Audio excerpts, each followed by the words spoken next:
A sure way to enrage an American, especially a younger American, is to tell him the bag of shrimp in his shopping cart was harvested by indentured workers in Thailand, or that the blouse she is wearing was sewed by an underage girl in a Bangladeshi sweatshop. That's slave labor, they'd shout. Organize a boycott. But tell someone that in this state, in this city, the government compels inmates to perform dangerous work under unsafe, dehumanizing conditions for little or no money. And you get maybe a shrug. Why is that? Because these slaves of the state, and that's what an appeals court famously called them, are criminals, prison inmates. And in the words of Douglas Blackman, sympathy is tempered because, after all, they are criminals. But we should do more than sympathize. We should act, because it shouldn't be this way. Most of us learned about the 13th Amendment in 11th grade civics. It's the post-Civil War amendment that abolished slavery. Here it is. Most of us missed, as I certainly did, this single exception in red, except as a punishment for crime. With this exception, the 13th Amendment, in effect, changed the system to permit the state, not private citizens, to be slave owners. The slave states, including Georgia, were the first to apply this exception.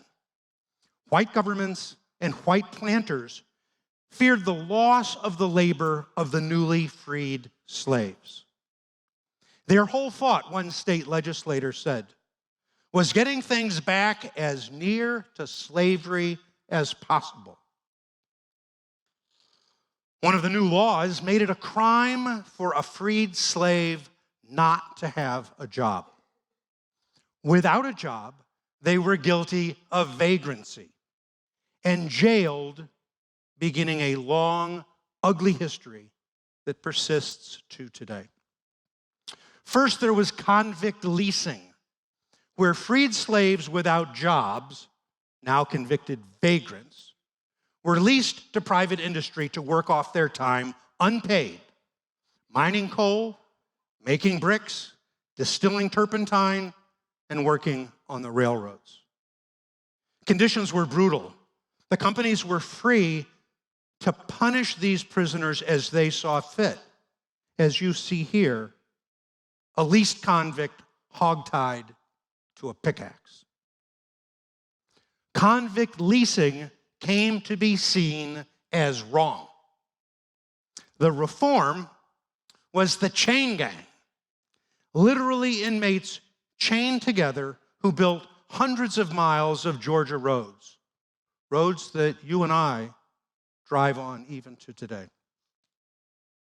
Then when chain gangs came to be seen as wrong, the next reform was the county work farms we have today. 23 of them in Georgia, one of them in Athens. Inmates are compelled to work inside the prison or as a part of outside details. Depending on the prison, inmates collect trash. They sort recycling. They fight fires. They clean government buildings or mow the grass in parks and cemeteries. Now, in Columbus, Georgia, where I live, the county works 528 inmates, the most in Georgia. The prison's mission, it says, is to house inmates and provide a general labor force for county government. Their labor saves county taxpayers $22 million a year. Wardens there boast about the savings. So we need to be clear here. This isn't about punishment or rehabilitation. It's about saving taxpayers' money, using inmates to perform work that government otherwise would have to hire people to perform. Some of the work is dangerous. The conditions are unsafe, and they needn't be. Collecting trash and sorting recycling, as inmates do in parts of Georgia, are among the 3 most dangerous jobs in America, according to the Wall Street Journal. More than a dozen safety practices, either required by the government or recommended by the trash industry, are regularly violated.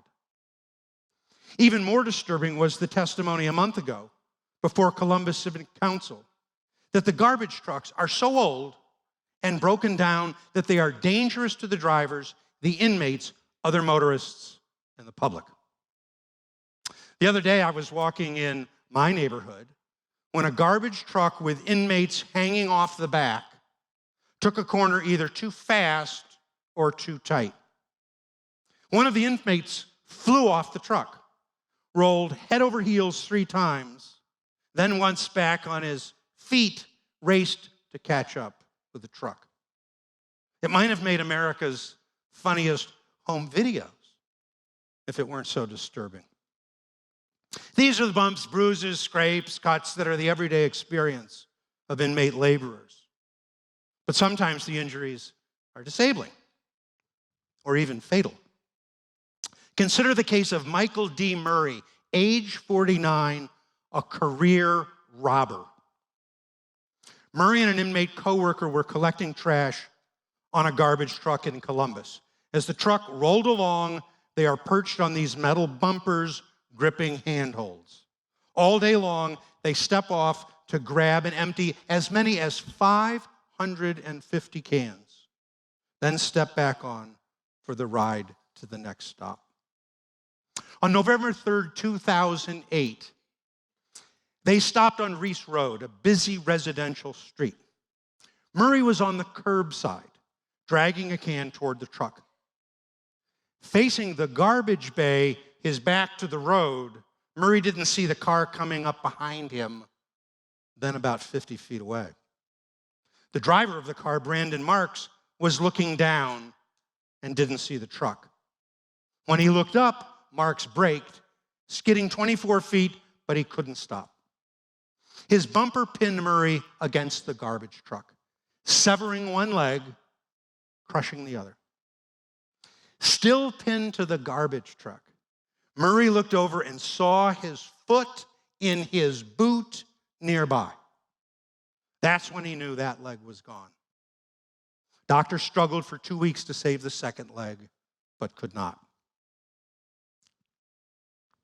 Murray was in rehab for months, then fitted with prosthetics legs, returned to prison, then paroled just a few years ago. The driver of the car, he was fined $125. Across Georgia, thousands of inmates angered about these conditions went on strike in 2010, according to a story in the New York Times, demanding, among other things, a living wage for work done. Yet, what is done? Has the legislature acted to improve conditions? No. To my mind, the legislature has acted to worsen conditions. How?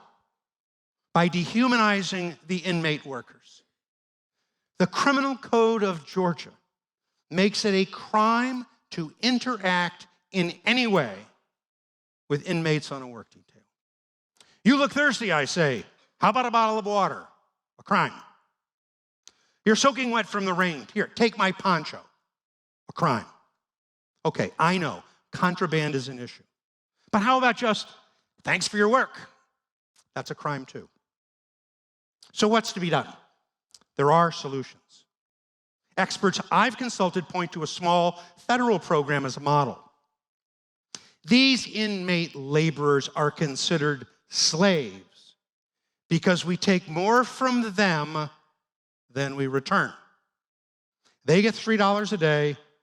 We get annual savings of $32,000 per inmate. So step one, stop that.